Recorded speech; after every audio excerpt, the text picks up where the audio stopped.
versi beli. Yo, versi penasihat Kapolri rasa pengacara Jokowi begitu kan. Teman-teman jangan lupa nonton channelnya Mas Vicky Himpong. Ya, terima kasih. Halo semuanya, selamat datang kembali di channel ini. Jumpa lagi dengan saya Vicky Himpong. Bagaimana kabar kalian semuanya? Aku berharap teman-teman semua di rumah bersama keluarga tercinta selalu dalam keadaan yang sehat. Video kali ini kita akan melihat dulu si tampan. Si tampan atau si tompel yang kalian kenal itu benar-benar mempertunjukkan keemosiannya, Ais. Betapa beliau ini marah-marah dalam sebuah acara televisi yang mengatakan, ya, mengeluarkan unek-uneknya lah teman-teman ya. Dan sebentar lagi mungkin dia akan menambah koleksi kekalahannya di setiap kasus yang dia tangani. Ya, ini memang teman. Dalam sebuah wawancara, si tompel dibikin malu. Rasanya memang dibikin malu terus dia. Masalah pik gua kemarin bikin malu juga dia. Di mana-mana ribut, di mana-mana ribut. Aduh, pel. Ini adalah cuplikan channel-channel para pendukung Joko Widodo. Akhir-akhir ini mereka ramai-ramai menyerang salah satu pengacara tim pembela ulama dan aktivis, Ahmad Hozinuddin. Sayangnya, alih-alih membahas dan menjawab argumen Ahmad Hozinuddin, para pembela keluarga Jokowi justru menyerang fisik dan personal Ahmad Hozinuddin. Sambil tertawa-tawa dengan nada memperolok-olok, mereka memanggil Ahmad Hozinuddin dengan panggilan si tompel. Salah satu buzzer ini bahkan dengan sengaja menempelkan benda hitam di wajahnya, yang mungkin dimaksudkan untuk melengkapi bentuk penghinaan mereka. Namun mengejutkan, setelah lama tidak tampil di media, Jokowi tiba-tiba tampil dengan wajah barunya. Dan kejutannya, noda hitam seperti tompel besar terlihat jelas di muka sang mantan penguasa itu. Apakah ini kebetulan? Atau justru sebuah tamparan bagi para buzzer agar tidak menyerang fisik seseorang?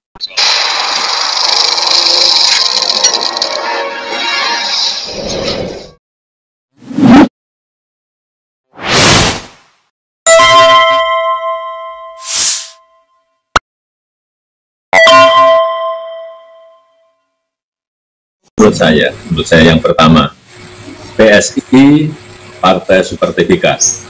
Saya kira tapi dalam implementasi dan pelaksanaan seperti apa dan belum ya. Itu paling tidak.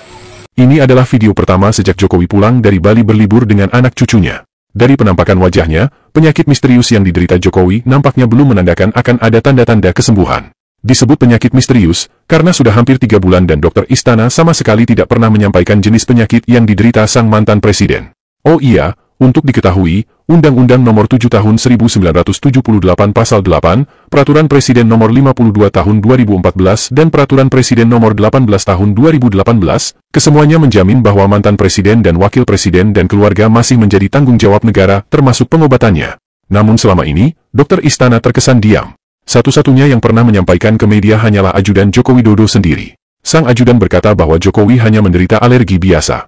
Tentu saja pernyataan ini mengundang tanda tanya buat kita semua. Wajarkan dampak alergi diderita sampai lebih dari 2 bulan? Perhatikan baik-baik wajah Jokowi. Jika sebelum berlibur ke Bali yang nampak hanya kulit yang terkelupas, mata sembab dan bibir yang keluh, sekarang penampakannya justru semakin memprihatinkan. Di wajahnya muncul flek hitam besar yang tidak wajar. Ini bukan sekedar noda kecil bekas kulit terkelupas. Noda ini nampak seperti daging tumbuh yang berwarna hitam. Dan penampakan noda hitam ini persis seperti yang ada di wajah pengacara tim pembela ulama dan aktivis, Ahmad Hozinuddin yang oleh para buzzer selama ini jadi bahan olok.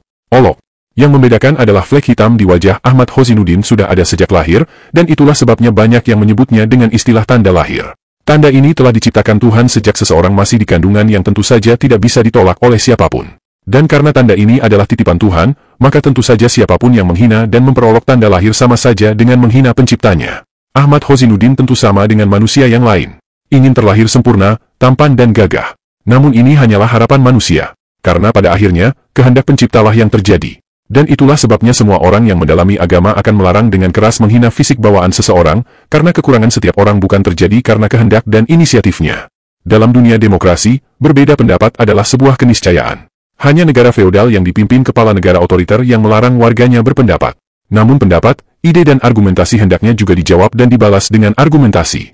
Jika Ahmad Hozinuddin dan kawan-kawan mempunyai alasan kuat untuk menuding bahwa ijazah Jokowi palsu, maka para pembela Jokowi seharusnya menjawab dengan argumentasi sebaliknya. Silahkan keluarkan semua kemampuan berargumentasi dengan disertai penjelasan logis untuk menjelaskan bahwa ijazah Jokowi sesungguhnya asli. Dan inilah yang menjadi intisari yang membedakan manusia dengan binatang. Manusia bisa menyelesaikan masalah dengan adu argumen. Sedangkan binatang yang tidak dikaruniai kecerdasan setinggi manusia hanya menyerang fisik satu sama lain. maka pilihan ada pada kita. Masih ingin disebut manusia yang mampu berdebat ilmiah, atau menerima kenyataan sejajar dengan makhluk tidak berakal yang hanya bisa menyerang fisik seseorang? Jika di video ini kami menampilkan wajah tak wajar milik Joko Widodo, itu hanya bentuk teguran buat para buzzer yang menghina tanda lahir Ahmad Hozinuddin. Ingatlah bahwa fisik kita bukan sebuah benda yang bisa kita kuasai sendiri. Ada kuasa lain yang mampu mengubah wajah dan bentuk fisik manusia di luar kemampuan manusia itu sendiri. Hari ini kita bisa tampil gagah dan begitu sempurna sebagai manusia. Namun siapa yang sanggup melawan jika Sang Pencipta berkehendak lain? Maka berhentilah menghina fisik, mari kita cerdaskan bangsa dengan menghadirkan berbagai informasi yang bisa dikelola akal sehat publik, bukan sekedar olok-olok fisik yang membuat para penonton MU juga terjebak dalam kebencian dan dosa menghina makhluk ciptaan Tuhan. Itu pun kalau kalian percaya bahwa Tuhan itu ada.